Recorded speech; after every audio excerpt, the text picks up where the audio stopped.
برادران ملت اسلامی، السلام علیکم ورحمۃ اللہ وبرکاتہ۔ الحمد للہ الحنان المنان الذي خلق الانسان وعلمه البیان، والصلاة والسلام على رسوله سید الانس والجان وعلى آلہ واصحابہ ذوی الخیر والاحسان، اما بعد فاعوذ باللہ من الشیطان الرجیم، بسم اللہ الرحمن الرحیم۔ ومن نعمرہ ننکسہ فی الخلق افلا یعقلون، صدق اللہ مولانا العظیم۔ بارگاہ رسالت مآب صلی اللہ علیہ وسلم میں درود پاک کا ہدیہ پیش کریں۔ اللہم صلی علی سیدنا و مولانا محمد معدن الجود والکرم وآلہ واصحابہ الکرام وابنہ الکریم وبارک وسلم صلاۃ دائمۃ سرمدا ابدا۔ قرآن عظیم میں اللہ عز و جل ارشاد فرماتا ہے، سورہ یاسین کی یہ آیت ہے، ہم جس کو لمبی عمر دیتے ہیں اس کو اسی حالت کی طرف لوٹا دیتے ہیں جس میں وہ پہلے تھا۔ یعنی میں آیت کا مفہوم عرض کر رہا ہوں، انسان کی شروعات جو ہوتی ہے بچپنے سے، بچہ ہے، بچہ جس کیفیت میں بڑا ہوتا ہے، جوان ہونے کے بعد ایک پورا انسان نظر آتا ہے۔ بچے کو پورا انسان نہیں کہا جاتا، اس کی عقل بھی کم ہے، اس کی سمجھ کم ہے، اس کے چلنے پھرنے میں کمزوری ہے، کھانے پینے میں مکمل نہیں ہے، لیکن جب بوڑھا ہوتا ہے تو اس کو واپس بچپنے کی طرح بنا دیا جاتا ہے۔ انسان کی زندگی جہاں سے شروع ہوئی اسی طرف واپس آ جاتی ہے۔ اب اس آیت کی تفسیر میں علماء اعظام، مفسرین اعظام نے فرمایا ہے کہ ایک حالت سے دوسری حالت کی طرف پھیر دیا جانا، اس کو ننکسہ فی الخلق کہا جاتا ہے۔ سورہ یاسین کی جو آیت میں نے آپ کے سامنے پڑھی، ہماری زندگی جیسے شروع ہوئی، بچپنے میں دانت نہیں تھے، صرف دودھ پی سکتے تھے اور کوئی ہارڈ غذا نہیں کھا پاتے ہیں۔ بچپنے میں ہاضمہ اتنا مضبوط نہیں تھا کہ گوشت مچھلی سب کھا لیں، وہ نرم غذا کھاتا۔ بچپنے میں وہ خود سے چل نہیں پاتا تھا، کسی کے سہارے کی ضرورت ہوتی تھی۔ بچپنے میں بولنے میں تتلاہٹ آتی، صاف صاف الفاظ نہیں بول پاتا۔ چھوٹا بچہ ایک سوال کو بار بار کرنے لگتا ہے، اسی چیز کو بار بار پوچھتا ہے۔ چھوٹا بچہ کبھی کبھار خود سے پیشاب پخانہ کر لیتا ہے، اسے احساس نہیں ہو پاتا بستر میں، اس کی صفائی کے لیے اس کے ساتھ کسی کی ضرورت ہوتی ہے۔ اب ہم آتے ہیں بچپنے سے، جب بڑا ہوا جوانی میں یہ ساری چیزیں اس کی پرفیکٹ ہو گئیں، لیکن جیسی بوڑھاپے کو پہنچا پھر سے وہی حالت پر آیا کہ اب بوڑھا بھی دانت گرنے کی وجہ سے ہارڈ چیزیں کھا نہیں پاتا۔ بوڑھے کو بھی نرم غذا دینی پڑتی ہے، بوڑھے کا بھی ہاضمہ مضبوط نہیں ہوتا کہ ہر چیز وہ ہضم کر لے جائے۔ بوڑھے کے اندر بھی اب کسی کے سہارے کی ضرورت آ گئی، اتنی کمزوری آ گئی کہ خود سے کھڑا ہو کر کے چل نہیں سکتا، کسی کے سہارے کی ضرورت ہے۔ بوڑھے کے اندر بھی بھولنے کی عادت آ گئی، بوڑھے کے اندر بھی ایک چیز کو بار بار پوچھنے کی عادت آ گئی جو بچے کے ساتھ تھی۔ بوڑھے کے اندر پھر وہ مقام بھی آ گیا کچھ بوڑھوں کو کہ پیشاب پاخانہ نکلنے لگا اور ان کو پتہ بھی نہیں چل پا رہا ہے، کنٹرول ختم ہونے لگ گیا جسم کا، بستر پر ان کے پیشاب پخانے بھی ہو گئے۔ بہت سارے بوڑھوں کے ساتھ یہ معاملہ ہوتا گیا۔ تو کہا کہ انسان جہاں سے شروع ہوا تھا پلٹ کر کے وہیں آیا ہے، انہی حالات کی طرف اسے لایا گیا ہے اور پھر اس کا خاتمہ ہو جائے گا۔ میں یہ بات اس لیے عرض کر رہا ہوں کہ غالباً ایسا لگتا ہے کہ دنیا بھی جس انداز سے شروع ہوئی تھی پلٹ کر کے اسی انداز پر آ جائے گی۔ آج کے حالات ہمیں یہ بتا رہے ہیں۔ اگر آج کے زمانے میں کسی سے کہا جائے کہ دنیا واپس اپنے پہلے مدار پر آ جائے گی، پہلے کیفیت پر آ جائے گی تو لوگ ہنسیں گے۔ دنیا کی پہلی والی کیفیت یہ ہے، زمین میں بیج بو، فصل آئے تو اناج نکالو، چکی میں آٹا پیسو اور روٹی بناؤ اور کھاؤ، نہ کوئی مشین کا تصور۔ پتھروں کو ٹکرا کر کے آگ جلاؤ اور دیے روشن کرو اور گھر کو اسی سے اجالا کرو، یہی پہلی کی کیفیت تھی۔ کپڑے اپنے ہاتھ سے سلو، باقی کوئی چیز نہیں تھی۔ گھوڑ سواری کرو، کوئی سواری نہیں تھی، نہ کار، نہ گاڑی، نہ پلین، نہ ٹرین، کوئی چیز نہیں تھی۔ جانوروں پر سواری کیے جاتے تھے۔ دنیا کی یہ پہلی کیفیت ہے۔ آج میں اگر کہوں کہ دنیا کی اسی پہلی کیفیت پر واپس آنا پڑے گا تو لوگ ہنسیں گے، ایسا کیسا پاسبل ہے؟ ممکن نہیں۔ لیکن میرے عزیزو، آج میں ایک بہت اہم بات آپ کے سامنے رکھنے جا رہا ہوں۔ ہو سکتا ہے دنیا اسی پہلی والی کیفیت پر واپس آ جائے گی،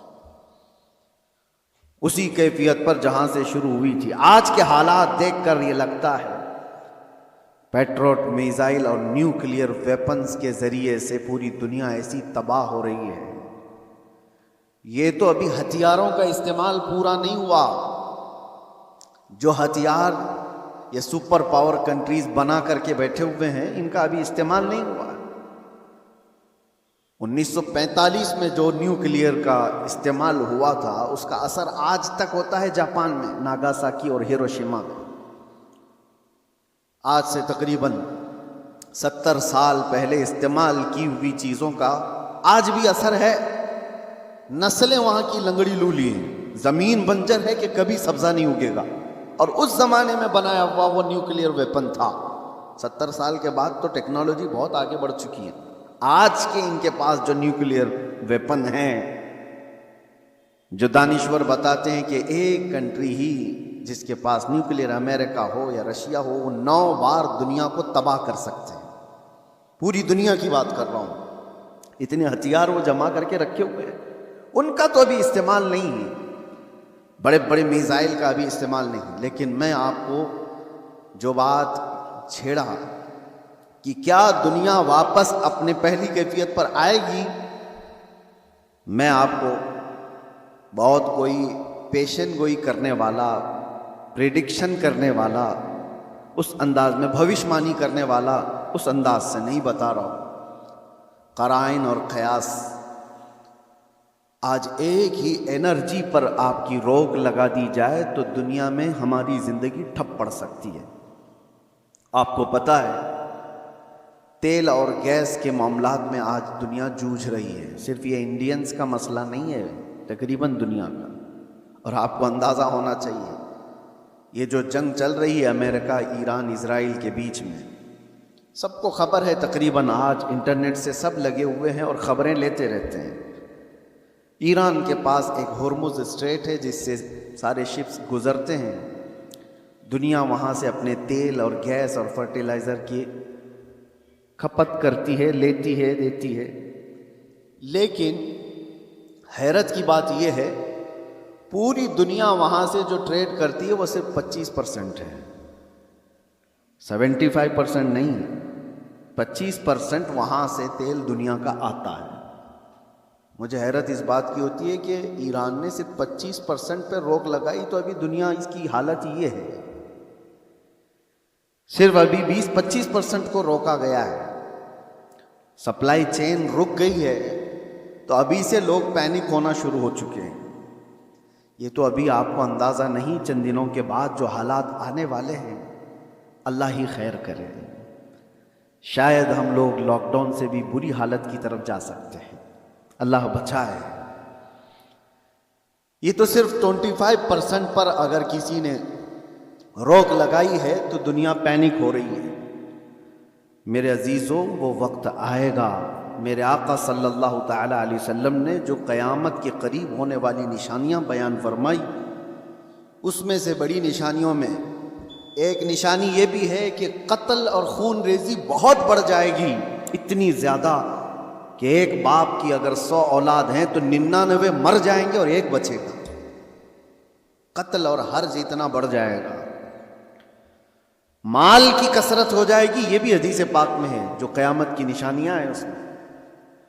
اور یہ جو حالات ہیں، ابھی کسی نے ایک حدیث بھی سوشل میڈیا پر نشر کر کے بہت وائرل کیا تھا، اس پر بھی میں آپ سے گفتگو کروں۔ ایک حدیث ملتی ہے، اذا رأیتم عمود احمر قبل المشرق، جب ایسٹ کی طرف سے، اب یہ تو ایریا پورا مڈل ایسٹ ہی ہے، مشرق کی طرف سے تم آگ کا ستون دیکھو تو حضور فرماتے ہیں فَادَّخِرُوا طَعَامَ سَنَتِكُمْ، تو اپنے ایک سال کا کھانا جمع کر لو۔ اور اس میں حدیث میں یہ بھی کہا گیا ہے اذا رأیتم عمود احمر عمود نار احمر، ایسا حدیث کے الفاظ ہیں، فی شہر رمضان۔ حدیث میں یہ ملتا ہے کہ رمضان کے مہینے میں جب مشرق کی طرف تم آگ اگلتی ہوئی دیکھو تو اپنے سال بھر کا کھانا پانی جمع کر لو۔ اب ایک طرح سے اس حدیث پر جو کلام ہے وہ بھی میں عرض کر دوں، اکثر ائمہ اکرام نے اس حدیث کو ضعیف قرار دیا ہے، اور ضعیف احادیث بہت ساری اعمال میں مقبول ہوتی ہیں، لیکن جن ائمہ نے اس کو ذکر کیا، اب اس کی تشریح ہم یہ نہیں کہتے کہ جس آگ کا اور جس ستون کا ذکر آیا ہے وہ یہی جنگ کے متعلق ہے اور یہی ایران سے نکلنے والی آگ کا ہے، یہ ہم یقین کے ساتھ نہیں کہتے، لیکن الفاظ یہ ملتے ہیں کہ مشرق کی سمت سے اگر تم آگ کا مینار دیکھو، یہ میزائل جب اڑتے ہیں تو یہ آگ کا مینار ہی بن جاتے ہیں، آگ کا ستون بن جاتے ہیں۔ بہرحال بہت ساری علامات ایسی ہیں میرے عزیزوں جس سے یہ اندازہ تو ہے کہ یہ آپس میں دنیا کو تباہ کریں گے، یہ طاقتیں ٹکرائیں گی اور دنیا کو تباہ کریں گی۔ عام لوگوں کی موت کثرت سے ہوگی، بڑے لوگ اپنی اپنی سیکیورٹی اور اپنی حفاظت کا انتظام کر کے بیٹھے ہوں، عام انسانوں کو مرنے کے لیے چھوڑ دیا جائے گا۔ جنگوں میں سب کی تباہی ہے، کہنے کو تو امریکہ کل اعلان کر دے گا کہ ہم جیت گئے، جیت کس بات کی ہے؟ کیا انسانوں کے ہزاروں قتل کے بعد کوئی جیتتا ہے؟ ادھر بھی قتل ادھر بھی قتل، اور انسانوں کی موت کے بعد ونر کس کو کہا جاتا ہے؟ یہ تو صرف اور صرف اپنے نفس کو بڑا بنانے کا ایک ذریعہ ہے، باقی جیت کسی کی نہیں ہوتی جنگوں میں۔ مرتے ادھر بھی ہیں، مرتے ادھر بھی ہیں، ہاں اتنا ہے کہ ادھر کم مرے ادھر زیادہ مرے، لیکن موت تو ہے۔ تو ناحق جو لوگوں کا قتل ہوتا ہے اور انسان اس میں مارے جاتے ہیں، یہ صرف اور صرف طاقتوں کے ٹکراؤ سے ہے۔ میں آپ سے ایک بات عرض کر رہا ہوں، اندازہ کرو کہ اگر دنیا نے تمہارے سپلائی چین کی نس کو تھوڑی دیر کے لیے روک لیا تو تم کیا کرو گے؟ ایک وقت وہ آئے گا جب مخبر صادق صلی اللہ تعالیٰ علیہ وسلم نے فرمایا قحط اتنا زیادہ ہو جائے گا کہ لوگ ایک دوسرے کا گوشت کھانے کی کوشش کریں گے۔ قحط سالی ایسی آ جائے گی، ساری قحط سالی کس کو کہتے ہیں؟ قحط ایک حدیث میں تو ملتا ہے کہ دجال کے آنے سے 3 سال پہلے پہلا سال ایسا ہوگا کہ زمین 1/3 حصہ سبزہ اگانا روک دے گی اور آسمان 1/3 حصہ بارش برسانا چھوڑ دے گا، اور دوسرا سال ایسا آئے گا کہ زمین آدھا حصہ سبزہ اگانا چھوڑ چکی ہوگی اور آدھا حصہ آسمان بارش برسانا روک دے گا، اور تیسرا سال ایسا آئے گا کہ زمین پورا حصہ سبزہ اگانا چھوڑ چکی ہوگی اور آسمان پورا ہی بند ہو چکا ہوگا، کوئی بوند قطرہ نہیں گرے گا بارش۔ اور اس وقت لوگ قحط میں ایسے مبتلا ہوں گے کہ ان کے پاس کھانے پینے کی کوئی چیز نہیں رہ جائے گی۔ یہ تو دجال کے ظہور سے پہلے کی علامت بتائی گئی ہے، لیکن کچھ روایات میں آپ کے سامنے یہ بھی رکھتا ہوں، جن چیزوں کے ہم ہیبیٹیٹ ہیں، عادی ہیں، ان چیزوں کے استعمال پر اگر روک لگی تو ہماری زندگی اتھل پتھل ہو جائے گی۔ آپ کو صرف ایسا لگتا ہے کہ گیس اور تیل کے رکنے سے کیا ہوگا، کسی انرجی انفراسٹرکچر پر حملہ ہونے سے کیا ہوگا؟ میرے عزیزوں، آج جس سچویشن میں ہم ہیں، ہماری زندگیاں پوری الٹ پلٹ ہو جائیں گی۔ ہم وہ لوگ نہیں ہیں جو چکی پیس کر کھانے والے تھے، آج مشینوں کے دور میں جینے والے لوگ ہیں۔ تمہارے پاس ایک چمچ مسالہ بھی بغیر مشین کے پسا ہوا نہیں ہوتا. ہر چیز کے لیے تمہیں انرجی کی ضرورت ہے, ہر چیز کے لیے تمہیں کرنٹ اور تیل اور گیس کی ضرورت ہے. ایسی عادت ہمیں آج لگی ہوئی ہے. ہمارا کوئی کھانا بغیر مشینوں سے گزرا ہوا نہیں آتا, کوئی کھانا. ہاں صرف اور صرف قدرتی پھل فروٹ کھا لیے تو الگ بات ہے, باقی سارے جو کھانے کے جو ہمارے عادات ہیں یہ بغیر انرجی پروسیس سے نہیں آتے ہمارے پاس. کل کو جب یہ سواریاں رک جائیں گی, جب یہ نقل و حمل ایک جگہ سے دوسری جگہ جانے کے ٹرانسپورٹ اور کمیونیکیشن سب رک جائے گا, تو لوگوں کے اندر کا ایک پاگل پن باہر آئے گا. یہ ابتدا ہے. دوسری ایک چیز, آج سے تقریباً 9 سال قبل میں نے ایک بیان میں عرض کیا تھا, کرپٹو کرنسی کا جو یہاں پر دنیا میں رواج لانے کی کوشش کی جا رہی ہے, اس سے کیا ہونے والا ہے. ایک بات میں آپ کو بتاؤں, ان قریب ایسے حالات آئیں گے کہ آپ کا مال و دولت سب ختم کر دیا جائے گا. آپ کے جیب میں جو یہ سکے اور پیسے ہیں ایک دن یہ سب نکل جائیں گے. ویسے بھی ابھی آدھے سے کم رہ گئے آپ کے پاس. آپ کی جو دولت ہے وہ سب آپ کے بینکوں میں ہے, اور آپ موبائل لے کر کے گھومتے ہیں یا ATM کارڈ لے کے گھومتے ہیں. آپ کو بینک نے صرف اتنا بتایا اتنے ڈیجٹ ہیں آپ کے پاس پیسے. آپ کو بھی یقین ہے 10 لاکھ روپے آپ نے بینک میں جمع کیے اور 10 لاکھ کا ڈیجٹ آپ کو بینک نے دے دیا آپ کے موبائل کے میسج پر, اور آپ کو یقین ہے میرے پاس 10 لاکھ ہیں. پکڑنے میں کچھ بھی نہیں آپ کے پاس, اور نہ ہی روز جا کر کے آپ بینک کا مشاہدہ کر رہے ہیں کہ میرے جو نوٹ دیا تھا وہ ہیں کہ نہیں ہیں کہ نہیں ہیں. آپ کو اس سے کوئی مطلب نہیں. بینکوں نے آپ کو ایک ضمانت دے دی کہ آپ کے اتنے پیسے ہمارے پاس ہیں. ضمانت کیا ہے؟ صرف میسج ہے, وہ ڈیجٹ ہے, وہ نمبرز ہیں. انہی نمبرز پر دنیا جی رہی ہوگی. ابھی یہ رواج اور بڑھتا جائے گا. آپ جو کیری کرتے تھے سکے اور نوٹ وہ بھی ختم کر دیے جائیں گے. کچھ نہیں ہوگا کسی کے پاس, اور سارا ٹرانزیکشن آپ کا جو چلتا ہے وہ انٹرنیٹ سے چلتا ہے. جس دن انٹرنیٹ کو شٹ ڈاؤن کر دیا جائے گا سارے کے سارے فقیر ہوں گے, کسی کے پاس کچھ نہیں ہوگا. ان کے ہاتھوں میں نہ کوئی رقم ہوگی نہ کوئی پیسہ ہوگا, کیونکہ سب کچھ ان کو بتایا گیا تھا کہ بینک میں اتنے ڈیجٹ ہیں ہمارے پاس. اس کی کیا شیورٹی ہے کہ کبھی انٹرنیٹ بند نہیں ہوگا؟ اس کی کیا گارنٹی ہے؟ میرے عزیزو, اسی لیے پہلے کے دور میں لوگ درہم اور دینار رکھتے تھے. درہم اور دینار کیا ہوتے ہیں؟ درہم چاندی کا سکہ ہوتا تھا اور دینار سونے کا سکہ ہوتا تھا. حکومتیں چاہے جتنی بھی بدل جائیں, دینار کو آپ میلٹ کرتے تو سونے کی ویلیو ہمیشہ رہتی, چاندی کی ویلیو ہمیشہ رہتی. لیکن یہودیوں نے درہم اور دینار کو ہٹا کر کے کرنسی نوٹ لائے. کاغذ کے ٹکڑے جو آج ہماری جیب میں ہیں, 100 کا ہے, 200 کا ہے, 500 کا ہے, 2000 کا, جو بھی نوٹ ہیں, ڈالر ہو کہ یورو ہو کہ پاؤنڈ ہو کہ روپیہ ہو, سب کاغذ پہ ہیں. اور اس کاغذ کی ویلیو صرف اس لیے ہے کہ گورنمنٹ نے کہا ہے اس کی اتنی قیمت ہے, اور جس رات کو اعلان کر دے کہ کل سے یہ نوٹ نہیں چلنے والی, وہ سارے کچرے کے بہاؤ میں بھی نہیں جاتے. وہ کاغذ کے ٹکڑے ہیں, ردی پیپر ہو جائیں گے جس دن اعلان ہو جائے. اور ہو چکا ہمارے ہاں. تو ایک بار رات میں اعلان ہو گیا کہ 500 کی نوٹ, 1000 کی نوٹ بند ہو گئی, ختم ہو گیا. وہ پیپر کہاں ہے آج؟ یا اس وقت کے 2016 سے پہلے کے وہ 500 1000 کی نوٹ لے آؤ, آپ کو پکڑ کے لے جائیں گے. اس کی کوئی ویلیو نہیں ہے, اس کی کوئی حیثیت نہیں. تو وہ کاغذ کے ٹکڑے ہیں. تو پہلے دنیا درہم اور دینار سے کاغذ کے ٹکڑے پہ آئی, کاغذ کے ٹکڑوں سے پھر ATM کارڈ پہ آئی, پھر کارڈ بھی کیری کرنے کی ضرورت نہیں, اب صرف موبائل میں آئی.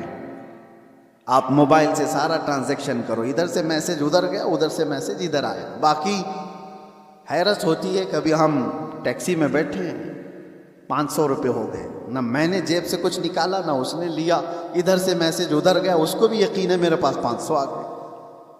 میرے پاس بھی وہی موبائل, اس کے پاس بھی وہی موبائل, موبائل صرف اتنا کہہ دیا اس کو کہ 500 کا ایک میسج چھلک گیا ہے, ہاں وہ آگے بڑھ گیا. یہ یقین بڑھتا چلا گیا ان ڈیجٹس کے اوپر، ان نمبرز کے اوپر۔ وقت ایسا آئے گا کہ ساری زندگی انہی نمبرز پر گھوم رہی ہوگی، ایک دن اچانک یہ سارے مواصلات کا ذریعہ بند کر دیا جائے گا اور لوگ قحط سالی کے شکار ہوں گے۔ آپ کس سے پوچھیں گے؟ آج جو دنیا بٹ کوئن کا اور کرپٹو کرنسی میں پیسے لگاتی ہے، اس کا طریقہ کیا ہے پتہ؟ بٹ کوئن ایک غائبانہ کرنسی ہے، کسی کنٹری کی کرنسی نہیں۔ ڈالر آپ نے دیکھا ہے، یورو آپ نے دیکھا ہے، پاؤنڈ انگلینڈ کا آپ نے دیکھا، روپیہ بھی دیکھا ہے۔ بٹ کوئن کیا ہے وہ دیکھا ہی نہیں کسی نے، وہ ہے ہی نہیں۔ وہ ایک کرمنل دنیا چلاتی ہے اور انہوں نے اپنی ایک قیمت اس کی لگائی ہے اور روز بڑھتی جاتی ہے قیمت۔ 40 لاکھ، 50 لاکھ، 60 لاکھ ایک ایک بٹ کوئن خریدنے کے لیے لوگ پیسے لگاتے ہیں۔ آپ نے 60 لاکھ روپے دے کر ایک بٹ کوئن خریدا، سامنے والے نے کہا کہ ہاں ایک بٹ کوئن آپ کا ہے، کہاں ہے وہ؟ اس نے نمبر دیا ہے خالی، کوئی سونا اور چاندی اٹھا کے نہیں دیا، کوئی گارنٹی نہیں ہے۔ بس اس پر بھی دنیا پاگل ہے اور لاکھوں کی تعداد میں کرپٹو کرنسی اور یہ بٹ کوئن کو خریدنے کے لیے پاگل ہے دنیا، پیسے لگائی ہوئی۔ جو چیز دکھ ہی نہیں رہی ہے اس کو بھی خریدا جا رہا ہے، لیا جا رہا ہے۔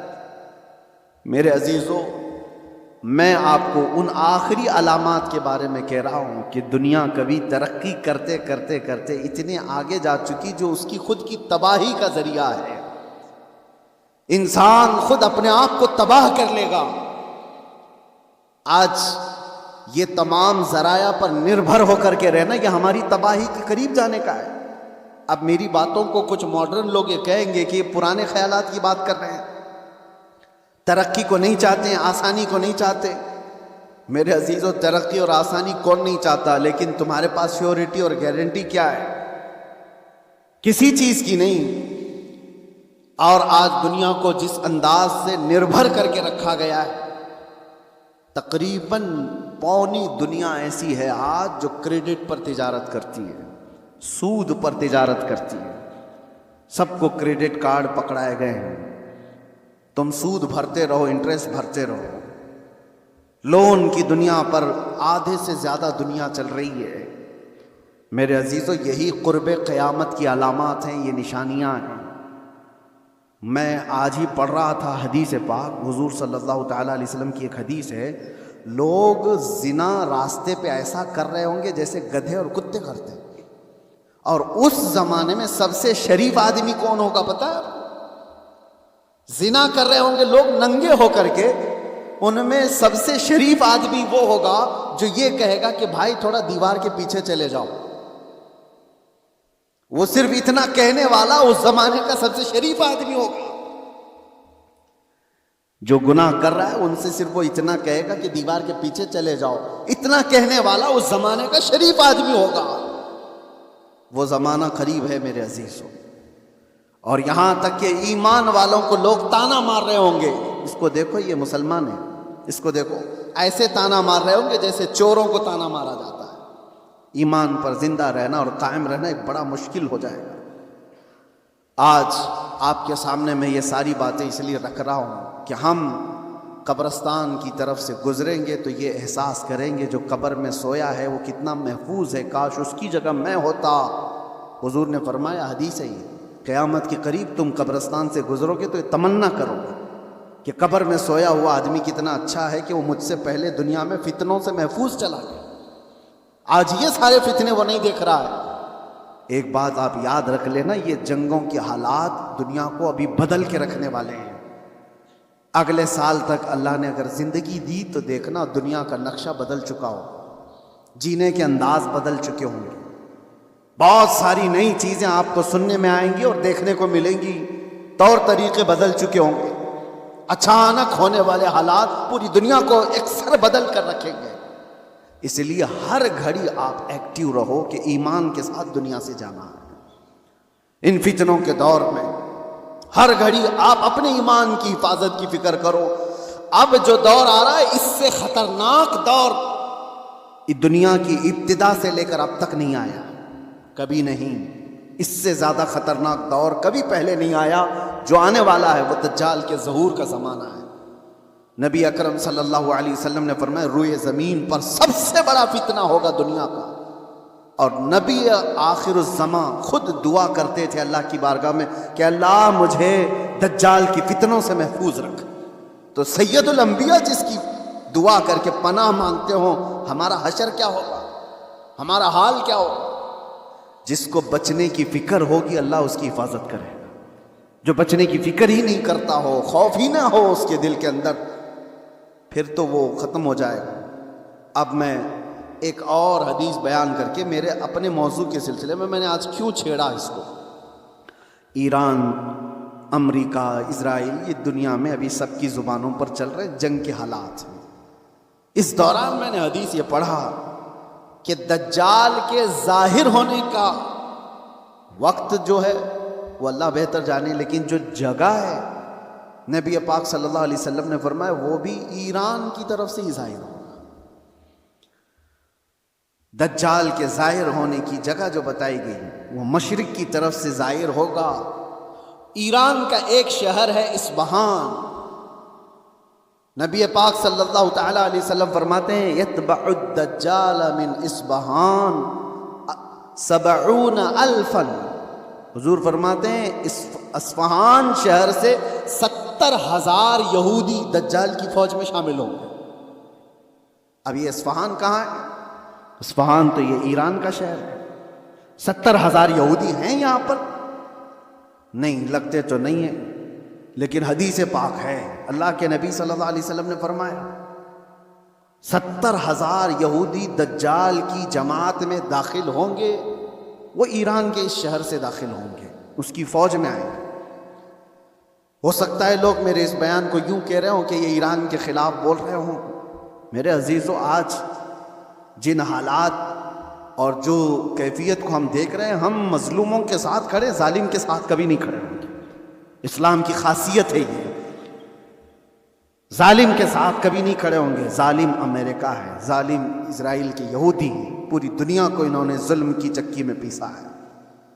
لیکن ایران کی جو کیفیت ہوگی، 70,000 یہودی وہاں سے نکلیں گے اور دجال کی جماعت میں آئیں گے، تو اتنا لگتا ہے کہ غالباً ایران پر یہودیوں کا ایسا قبضہ ہوگا، تبھی تو وہاں 70,000 یہودی ہوں گے۔ وہ دور آئے گا۔ آج جس حالت میں ایران لڑ رہا ہے، چند باتیں لوگوں کو خوش کر رہی ہیں۔ ایران نے اتنا ٹھوکا، اتنا مارا، ہو سکتا ہے، اور یہودیوں کو اور سپر پاور کو گھٹنے ٹیکنے پر مجبور کیا، یہ وقتی طاقت ہو سکتی ہے اور اللہ کامیابی دے، ہم اس کے خلاف نہیں ہیں۔ لیکن حدیث پاک، مجھے اس حدیث پاک سے یہ لگتا ہے وہ وقت آئے گا جب ایران پر یہودیوں کا ایک غلبہ ہوگا، تبھی تو وہاں سے دجال کی جماعت میں لوگ شامل ہوں گے۔ دوسری حدیث یہ بھی میں بتاؤں، امام مہدی جب ظاہر ہوں گے تو فرمایا گا امام مہدی کی جو فوج ہوگی وہ قسطنطنیہ کو فتح کرے گی۔ قسطنطنیہ کیا ہے؟ کانسٹنٹائن جس کو کہا جاتا ہے، یہ استنبول شہر ہے جو آج کا ترکی کا شہر۔ اب حدیث سنو، استنبول شہر کیوں فتح ہوگا؟ وہاں تو مسلمان ہیں۔ آج جو حالات ہیں استنبول میں، اذانوں کی آوازیں گونج رہی ہیں، لوگ نماز پڑھ رہے ہیں، پھر امام مہدی کیوں فتح کریں گے؟ لگتا اس سے بھی یہ ہے کہ یہ بھی شہر مسلمانوں کا نہیں ہوگا اس وقت، یہ بھی عیسائی اور یہودیوں کے ہاتھ میں جا چکا ہوگا، اور امام مہدی کے زمانے میں اس کو فتح کیا جائے گا۔ اور حدیث کے جو الفاظ ملتے ہیں، ترتیب پہلے کیا ہونا ہے، امام مہدی ظاہر ہوں گے، وہ دمشق کی طرف لوگوں کو لے کر جائیں گے، اور پھر یہ جنگ ہوگی اور فتح قسطنطنیہ ہوگا، یعنی استنبول فتح ہوگا۔ وہ تو صرف 2 تکبیر پر فتح ہو جائے گا، یہ روایت میں ملتا ہے۔ امام مہدی اور مومنین کی جو جماعت ہے وہ شہر کے باہر کھڑے ہو کر اللہ اکبر کہے گی، آدھا شہر فتح ہو چکا ہوگا، دوسری بار اللہ اکبر کہیں گے، شہر فتح ہو چکا ہوگا۔ بڑی جنگ کا ذکر نہیں ہے، اور فتح ہو چکا ہوگا، اسی وقت یہ افواہ پھیل جائے گی دنیا میں کہ دجال ظاہر ہو گیا ہے اور اس کا فتنہ مشہور ہو گیا ہے۔ تو امام مہدی کے ساتھ جو لوگ ہوں گے وہ دجال کے مقابل میں وہیں سے نکلیں گے۔ تو امام مہدی کے متعلق جو بات ہے، ابھی جو میں نے کہا قسطنطنیہ، یہ بھی استنبول شہر اس وقت شاید ہم مسلمانوں کے ہاتھ میں نہیں ہوگا، تبھی تو فتح ہوگا۔ اور تیسری ایک خاص بات، جو بات میں نے چھیڑا تھا، حضور فرماتے ہیں جو مجاہدین اس اخیر زمانے کی جنگ میں شریک ہونے والے ہیں، حضور فرماتے ہیں اللہ نے ان پر آگ کو حرام فرما دیا۔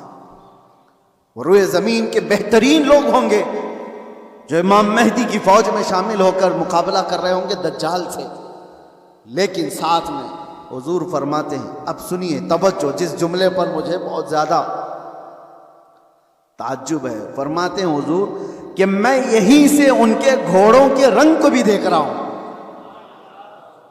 نبی پاک صلی اللہ تعالیٰ علیہ وسلم مخبر صادق ہیں، وہ غیب کی خبر جانتے ہیں، بعد کے حالات دیکھ رہے ہیں، اللہ نے ان کو علم عطا کیا، یہ سب اپنی جگہ پر، یہ ہمارا عقیدہ ہے۔ لیکن اس جملے پر توجہ کرے، کیا اس زمانے کی فوج گھوڑے پر بیٹھی ہوگی؟ حضور فرمانے میں ان کے گھوڑوں کا رنگ دیکھ رہا ہوں۔ تو اسی حدیث سے مجھے یہ کہنا پڑا، شاید دنیا جہاں سے شروع ہوئی تھی وہیں سے واپس آ جائے گی۔ دور ایسا آ جائے گا کہ جہاں سے دنیا شروع ہوئی تھی وہ گھوڑ سواری تھی، سواریاں تھیں، لڑائی کے دور بھی تلواروں کے تھے، نیزے اور بھالے کے تھے، میزائل اور یہ سارے جیٹ طیارے نہیں تھے۔ اسی لیے ایک مشہور سائنسدان آئنسٹائن کی بات میں کوئی اپنے حوالے کے لیے یا میری تائید کے لیے نقل نہیں کر رہا ہوں، لیکن مشہور ہے زمانے میں، اس نے کہا تھا تھرڈ ورلڈ وار کیسے ہوگی یہ مجھے پتہ نہیں، لیکن فورتھ ورلڈ وار ہوگی تو لکڑیوں سے لڑی جائے گی۔ تو اس سے پوچھا گیا ایسا کیوں؟ کہا تھرڈ ورلڈ وار میں دنیا اتنی تباہ کر دیں گے یہ لوگ نیوکلیئر پاور سے کہ کچھ بچا ہی نہیں ہوگا، اور بعد میں جو لوگ بچے ہوں گے وہ لکڑیوں سے لڑیں گے۔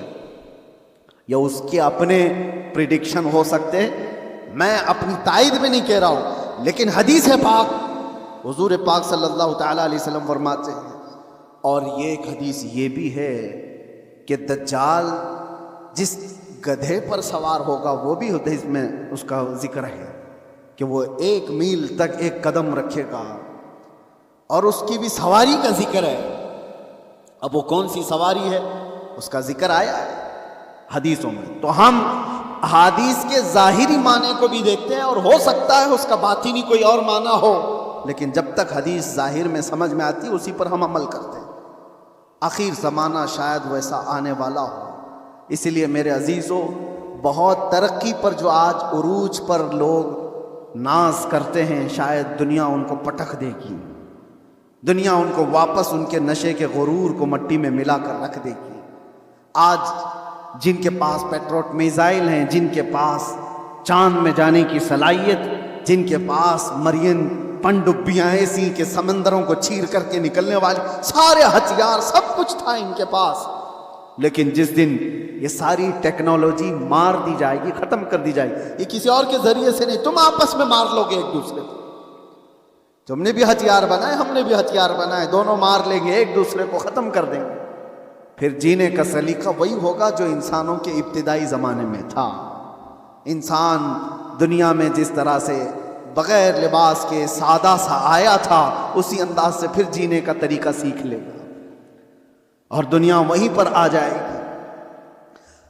اور ایک حدیث حضور پاک صلی اللہ تعالیٰ علیہ وسلم نے آخری وقت کے متعلق جو فرمایا کہ قیامت جب آئے گی تو کیا حالت ہوگی اس وقت، اور حضور نے فرمایا صرف شریر لوگوں پر، کفار و مشرکین پر قیامت آئے گی، ایمان والے ختم ہو چکے ہوں گے، حتیٰ کہ کعبہ شریف بھی جلا دیا جا چکا۔ حدیث پاک میں ملتا ہے کعبہ کو ختم کرنے والا ایک حبشی شخص آیا گا، قرآن اٹھا لیا جائے گا روئے زمین سے، ایمان والے پوری دنیا پر نہیں ہوں گے جب قیامت آئے گی۔ اور قیامت آنے کے وقت، عین وقت جو سور پھونکا جائے گا، اس وقت لوگ کیا کر رہے ہوں گے؟ اس وقت حضور فرماتے ہیں کہ سب اپنے اپنے کاموں میں مشغول ہوں گے، کوئی کھیتی باڑی کر رہا ہوگا، ہل چلا رہا ہوگا، کوئی کپڑا کاٹ رہا ہوگا، اور وہ وہیں سے اپنی کینچی پھینک دے گا، ہل چلا رہا ہوگا وہیں پھینک دے گا، وہ آواز سنتے ہی، یہاں تک کہ حاملہ عورت کے پیٹ سے بچہ نکل جائے گا، اس آواز کی دہشت سے دودھ پلانے والی ماں اپنے بچے کو پھینک دے گی۔ یہ جو احادیث میں ہے وہاں پر بھی دنیا کی بڑی ترقیات کا ذکر نہیں ہے۔ یہ نہیں ہے کہ بہت ہائی فائی انٹرنیٹ میں آدمی بیٹھا ہوگا یا مشینیں چلا رہا ہوگا، وہاں پر بھی حدیث میں ذکر ملتا ہے کہ ہل چلا رہا ہوگا، کینچی کاٹ رہا ہوگا۔ پھر مجھے یہی کہنا پڑتا ہے کہ دنیا جہاں سے شروع ہوئی تھی انہی حالات پر آ جائے گی۔ یہ کینچی ہاتھ میں لے گی اور ہل ہاتھ میں لے گی، زمین میں بیج بوئے گی اور فصل اگائے گی، اور جب آئیں گے تو چکی پیس کر کے اپنے گھر کے کھانے کا انتظام کرے گی۔ بہرحال جو بھی حالات ہیں، ہم دنیا کے آخری وقت پر آ چکے ہیں۔ اور ایک یہ بھی بات میں کہہ کر کے جاتا ہوں، بعض بزرگوں نے فرمایا امام مہدی کب ظاہر ہوں گے؟ تو اس کے متعلق بزرگوں نے فرمایا جب سارے مومنین دعا کرنے لگ جائیں کہ اے اللہ امام مہدی کو ظاہر فرما دے، تو اللہ تبارک و تعالی قریب ہے کہ ان کو ظاہر فرمائے گا۔ لیکن آج کی سچویشن یہ ہے، میں دیکھتا ہوں ہم ساری دعائیں کرتے ہیں، کیا مومنین کی عام جماعتیں امام مہدی کے ظاہر ہونے کی دعا کرتے ہیں کہ نہیں؟ یہ دعا کا بھی رواج عام ہو جائے کہ اللہ امام مہدی کو ظاہر فرما دے۔ جب یہ دعا کثرت سے ہونے لگی کہ وہ آ جائیں گے امام مہدی کے ظاہر ہونے کی۔ اور دوسری حدیث یہ بھی ہے، یذہل الناس، حضور فرماتے ہیں ان ذکر دجال، دجال کا ذکر کرنا لوگ چھوڑ چکے ہوں گے، علماء ممبروں سے بیان کرنا ختم کر چکے ہوں گے، تب دجال آئے گا۔ جب تک دجال کے بارے میں اویئرنیس ہوگا لوگوں کے درمیان، دجال نہیں آئے گا۔ لوگ بیان کرنا چھوڑ چکے ہوں گے اور اس کا ذکر کرنا ترک کر چکے ہوں گے۔ یہ دونوں چیزیں ہمارے اندر آنے نہ پائیں۔ اللہ تبارک و تعالی ہم سب کو آخری زمانے کی فتنوں سے محفوظ فرمائے۔ آج جو ہونے والے حالات ہیں اس کے لیے آپ اپنے اپنے انتظامات میں، لوگ آج اپنا راشن پانی سب جمع کر رہے ہیں، میں کہتا ہوں اپنا ایمان بھی جمع کر کے رکھو، اپنے اعمال اور اپنے عقیدے کی حفاظت کرو۔ کل کے آنے والا دور، ایک دن 2 دن روٹی نہ کھا کر کے اگر آپ رہ بھی جاؤ گے لیکن ایمان کے بغیر دنیا سے جاؤ گے تو ہمیشہ جہنم میں جلائے جاؤ گے۔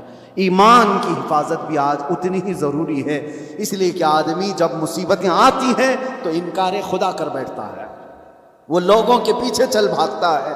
وہ دور آئے گا جب لوگ اپنے مال کی طرف تمہیں بلائیں گے، تمہارے پاس ہوگا کچھ نہیں تو بھاگو گے ان کے پاس، اپنا ایمان بھی بیچ دیں، سب کچھ، کہ مجھے میرے بچوں کو کھلانا ہے، میں آج اس کے پاس جاؤں گا، اس کے پاس مال ہے، اس کے پاس کھانا پانی ہے، اس کے پاس راشن ہے، یہ سب کچھ دے رہا ہے۔ یہ کہا گیا کہ دجال روٹیوں کے پہاڑ لے کر چلے گا۔ جب دنیا میں قحط ہوگا، لوگ کھانے کے محتاج ہوں گے اور دجال کے پاس غذا کے پہاڑ ہوں گے، چل رہے ہوں گے ساتھ میں، دنیا بھوکی اس کے پیچھے لپک جائے گی کہ روٹیوں کا پہاڑ اس کے ساتھ، تو کھانے کا ذخیرہ جس کے پاس ہوگا دنیا پاگل کی طرح اس کی طرف لپک جائے گی۔ تو آنے والا دور اگر قحط کا ہے تو آپ یہ بھی ایمان رکھو کہ جہاں کھانا بٹ رہا ہے وہاں ایمان والا نہیں جاتا، جہاں میرے مصطفیٰ کی محبت بٹ رہی ہے بھوک کو ترک کرے گا، میرے آقا کے قدموں کو اختیار کرے گا۔ اللہ تعالی ہمیں حضور کے قدموں میں زندگی عطا فرمائے، ایمان کے ساتھ زندہ رکھے اور ایمان کے ساتھ اس دنیا سے اٹھائے۔ وآخر دعوانا الحمدللہ رب العالمین۔ السلام علیکم۔